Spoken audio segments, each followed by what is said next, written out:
Ik begin bij station Amersfoort. De eerste stappen leiden door het statige bergkwartier omhoog naar de verstilde bossen van Klein-Zwitserland. Niet veel later kom ik bij Kamp Amersfoort, een plek van ingetogen herdenking. De afdaling brengt me via Oud-Leusden terug naar het hart van Amersfoort. De wandeling eindigt in het Schothorst. Deze route is een stille reflectie op het verleden, een respectvolle tocht door landschap en herinnering. Verder door de bossen van Klein-Zwitserland. Een 36 hectare tellend bos, de zuidwestelijke flank van de Amersfoortse berg. 40 meter boven NAP. Eikenspaartelgebos herinnert aan de leerlooierijen, zandwinning aan een ander verleden. In de jaren 30 werd dit gebied door werkverschaffing een wandelpark. Kamp Amersfoort.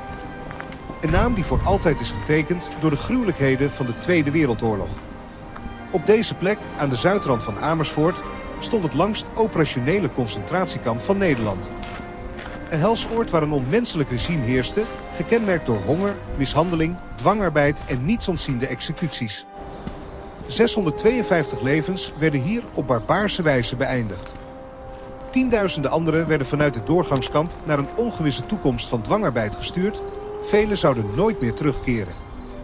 Verzetstrijders, Joden, communisten, gijzelaars, alle werden ontdaan van hun menselijkheid, gereduceerd tot nummers in afgedankt uniform en houten klompen. De wreedheid van bewakers als Kotalla liet diepe, onuitwisbare sporen na. Executies namen toe, waardoor Kamp Amersfoort de grootste Nederlandse executieplaats werd. Slechts dankzij de moedige inspanningen van enkelen verbeterden de omstandigheden enigszins. Na de bevrijding werd de gruwelijke waarheid van de massagraven onthuld. Vandaag herinnert Nationaal Monument Kamp Amersfoort aan het immense lijden dat hier heeft plaatsgevonden, een plek waar we stil moeten staan bij de donkerste bladzijde van onze geschiedenis.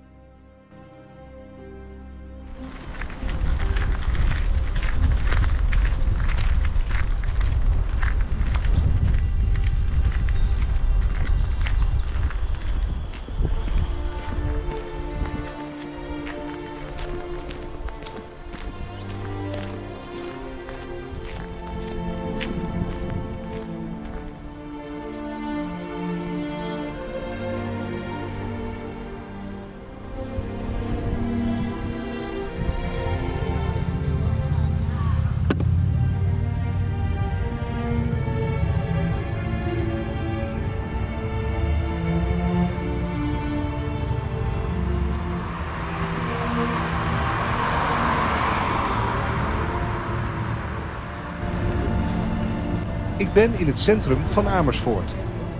De grond waarop Amersfoort rust, ademt de echo's van millennia. Al in het verre Mesolithicum trokken de eerste menselijke voetstappen door dit gebied, jagers en verzamelaars die hier hun tijdelijke kampen opsloegen. Grafheuvels, stille monumenten uit het Neolithicum, de bronstijd en de ijzertijd getuigen van een diepgewortelde menselijke aanwezigheid, een ononderbroken verbinding met het verleden. Hoewel de Romeinse legioenen zich elders vestigden, laten archeologische vondsten doorschemeren dat er wel degelijk contacten waren, vluchtige ontmoetingen in een uitgestrekt landschap. Pas in het jaar 1028 duikt de naam Amersfoort op in de geschreven annalen, een bescheiden boerennederzetting die langzaam vorm kreeg. De strategische ligging aan de rand van de Gelderse Vallei bleef niet onopgemerkt.